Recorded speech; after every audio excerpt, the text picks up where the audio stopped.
Hi guys সুইটিটা style story আমি আবার চলে এসেছি আজকে সকালবেলায়। গুড মর্নিং গাইস, সবাই কেমন আছো, কী করছো?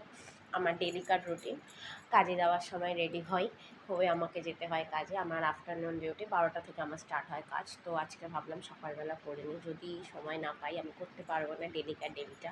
তো আমার বন্ধুরাও আমাকে সাজেস্ট করলো, তুই যদি ডেলি বানাস ভিডিও তাহলে কিছু কিছু হলেও ভিউজ বাড়তে পারে। তো আমি তাই চেষ্টা করছি। তো দেখো আমি রেডি হয়ে গেছি অলমোস্ট, আর কিছুটা বাকি আছে। তো হয়ে আমি যাব কাজে। তো আমি তোমাদের সবটাই দেখাবো, কিছুটা বা দেখাতে পারবো না, কারণ আমি খুব ব্যস্ত মানুষ। তো যাই হোক, এখানে এরা বাংলা কথা বোঝে না। তো যাই হোক, এরা সবাই হিন্দি ভাষী।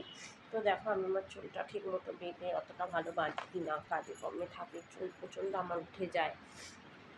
তো তো আমি চুলটা বেঁধে নিয়ে কাজে যাবো, আমার সময়ও নেই খুব একটা।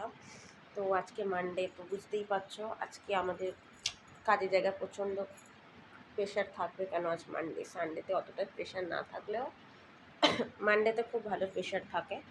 তো আমি আজকে ভালো রেডি হয়ে গেছি অলমোস্ট, কিছুটা বাকি আছে, হয়ে আমি যাব কাজে।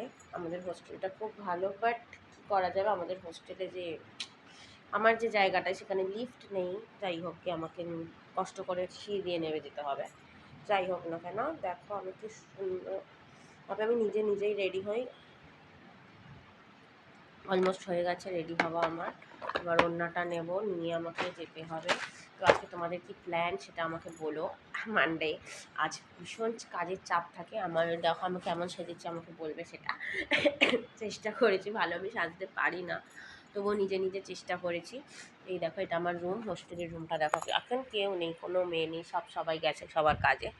তো আমি একা রেডি হয়ে আমাকে যেতে হয়। আমার 12টা থেকে কাজ, টাইম হয় না, আমি ঘুম থেকে উঠে টিফিনটুকু খাওয়ার সময় পাই না, এতটা ব্যস্ত থাকি আমি।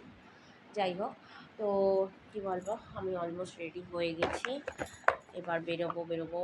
তো ঠিক আছে, তোমাদের এখানে আমি একটুখানির জন্য এসেছিলাম। তো কেমন লাগলো আমাকে অবশ্যই বলো, কোনো কিছু ভুলভ্রান্তি হলে অবশ্যই আমাকে বলবে। তো আমি চেষ্টা করবো এইভাবে কিছুটা ডেলি যেটা সারাদিন করি। ওই জন্য আমি আমার চ্যানেলের নামও রেখেছি সুইটিস টাইম স্টোরি। তো সুইটিস টাইম স্টোরি কেমন লাগলো আমাকে নিশ্চয়ই বলবে। একটু সাবস্ক্রাইব, ভিউজ, লাইক একটু বাড়িয়ে দাও মেম, আবারও বলছি প্রথমবারের মতো।